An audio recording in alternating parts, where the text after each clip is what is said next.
ठीक है।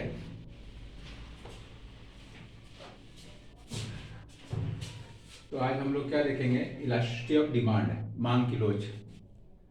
मांग की लोच से पहले एक बार फिर से हम रिवाइज कर लेते हैं। क्या मांग क्या है? Demand and law of demand. तो आप समझिए मांग क्या है?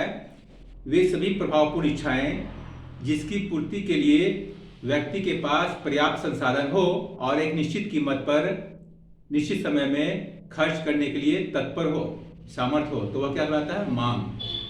All those effective desire for which a person have sufficient resource and willingness to spend it on a certain time at certain price known as demand। ठीक है। Next क्या था? Law of demand. मांग का नियम क्या कहता है? High the price, high the demand, lower the price, high the price, lower the demand, lower the price, high the demand when all situation will be constant. जब सभी परिस्थितियां सामान्य हो तो वस्तुओं के कीमत में वृद्धि के साथ ही उसकी मांग में कमी आती है, और वस्तुओं की कीमत में कमी के साथ ही उसकी मांग में वृद्धि होती है। High the price, lower the demand, lower the price, high the demand. ठीक है। इसके बारे में हम डिटेल डिस्कस कर चुके थे लास्ट क्लास में। आज का देखते हैं इलास्टिसिटी ऑफ डिमांड। तो रिजल्ट क्या देखे? लॉ ऑफ डिमांड क्या बता रहा था? High the price, lower the demand and lower the price, high the demand. यानी कि मांग किस डायरेक्शन में, किस दिशा में घटता और बढ़ता है, लेकिन किस मात्रा में घटता बढ़ता ये बतलाने काम नहीं करता है। तो इलास्टिसिटी डिमांड के थ्रू क्या हम जानते हैं कि किस मात्रा में वस्तु की मांग में कमी और वृद्धि होती है।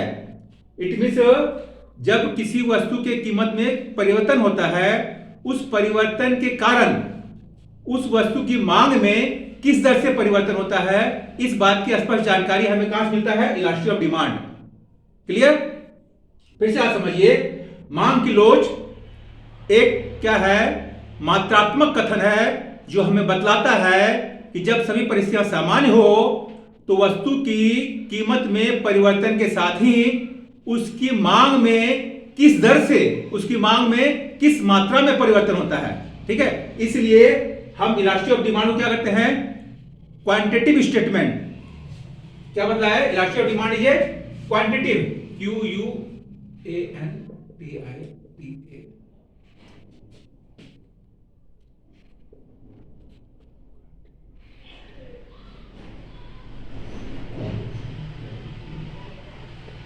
Quantitative statement. जबकि लॉ ऑफ डिमांड क्या है? Qualitative statement.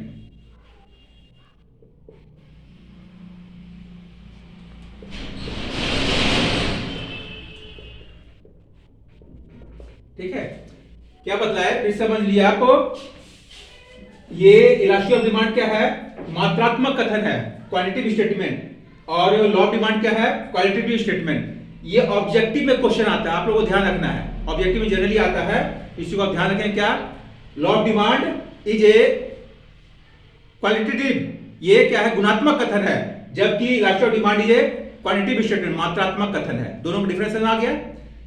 ये ऑब्जेक्टिव में क्वेश्चन आता है जनरली। ठीक है। फिर से आप समझ लीजिए, आप लिख सकते हैं elasticity of demand represent that law, that method through which we able to know if price will be increase and decrease, then the demand will be increase and decrease in which rate. ठीक है। जब सभी परिस्थितियां सामान्य हो तो वस्तुओं के कीमत में परिवर्तन के साथ ही उसकी मांग में किस दर से, किस प्रतिशत से परिवर्तन होता है, उसे क्या हम जानेंगे? इलास्टिसिटी ऑफ डिमांड से। ठीक है। नेक्स्ट भी क्या देखते हैं? There are 3 types of elasticity of demand. मांग की जो लोच है उसका 3 प्रकार है। पहला क्या है? प्राइस इलास्टिक डिमांड, मांग का कीमत लोच। दूसरा क्या है? इनकम इलास्टिक डिमांड, मांग की आय लोच। तीसरा क्या है? क्रॉस इलास्टिक डिमांड, मांग की आड़ी लोच। ये क्या है?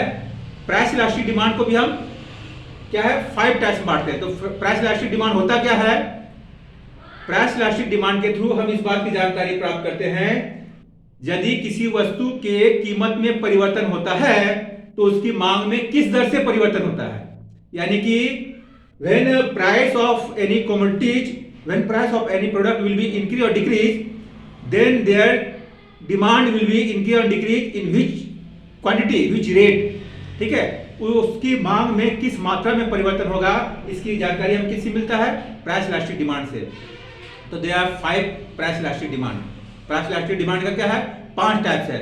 एक क्या है, फुल्ली इलास्टिक, दूसरा क्या है, फुल्ली अनइलास्टिक, पूर्णतः लोचदार, पूर्णतः बेलोचदार, 2 हो गया। तीसरा क्या है, elasticity of demand less than unit, elasticity of demand more than unit, और elasticity of demand equal than unit, यानी कि मांग की लोच इकाई से ज्यादा, मांग की लोच इकाई से कम और मांग की लोच इकाई के बराबर।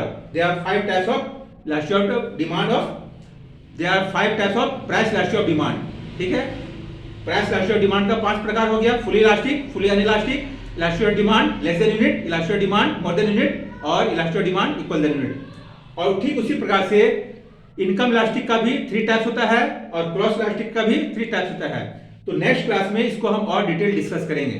ठीक है, वहां पर हम ग्राफ के थ्रू भी समझाएंगे और उसको डिटेल और डिस्क्राइब करेंगे। आज इतने रहने दीजिए, ठीक है।